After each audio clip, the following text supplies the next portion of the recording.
বন্ধুরা, আজকে আমি বানাবো কাঁচা ইলিশ মাছের ঝোল আলু বেগুন দিয়ে। বর্ষার ইলিশ দেখুন কী করে কাঁচা মাছ আমি রান্না করি। কারণ কাঁচা মাছ সবাই একরকম রান্না করে না, এক একজনে এক এক রকম করে রান্না করে। জিরে ফোড়ন দিলাম, একটা মশলা করে নিয়েছি কালো জিরে, এক চামচ সাদা জিরে আর কাঁচা লঙ্কা দিয়ে একটা মশলা করে নিয়েছি। জিরে ফোড়ন দিয়ে এবার আমি আলু বেগুনটা দিয়ে দিলাম।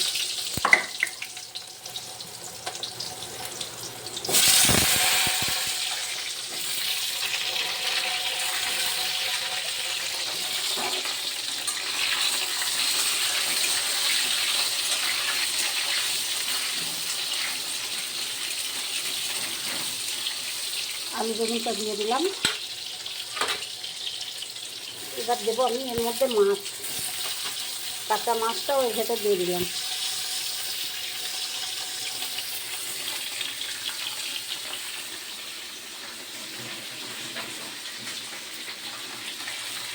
কাঁচা মাছ অনেক রকম করে রান্না করা যায়। আজকে আমি তোমাদের সংক্ষেপে রান্নাটা দেখাচ্ছি। এবার যে মশলাটা করে রেখেছিলাম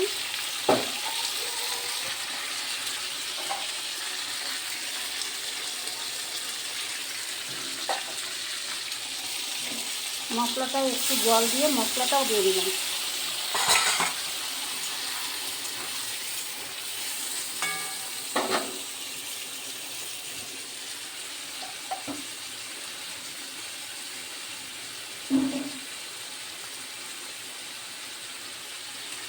এবার দিলাম হলুদ,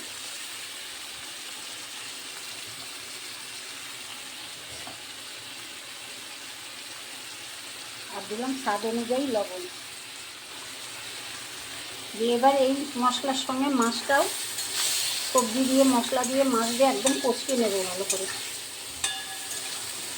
মাছ ভাঙবে না, মাছ যেমন মাছ তেমনই থাকবে।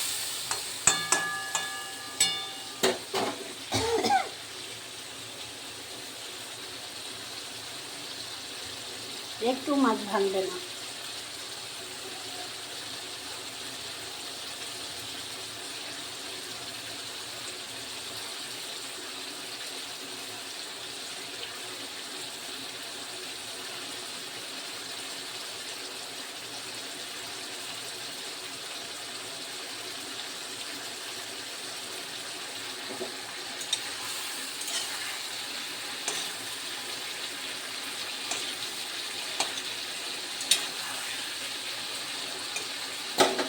একটু কষানো হোক।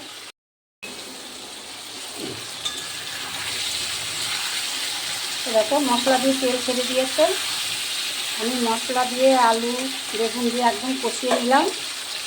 এবার আমি জল দিয়ে দিই।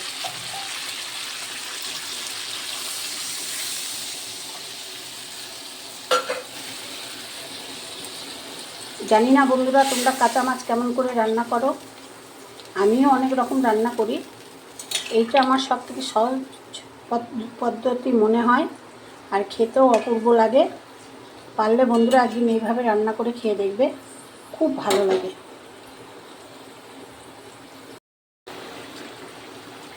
কাঁচা ইলিশ মাছের ঝোল আলু বেগুন দিয়ে আমার একদম রেডি।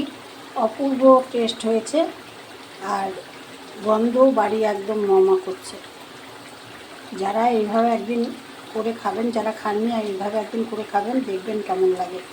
কাঁচা মাছ অনেক রকম করে রান্না করা যায়, যেটা আমি দেখালাম এটা একদম সোজা পদ্ধতি।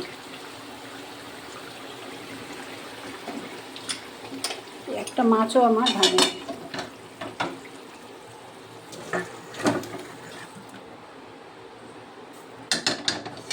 দেখুন মাছগুলো সব গোটা গোটাই আছে।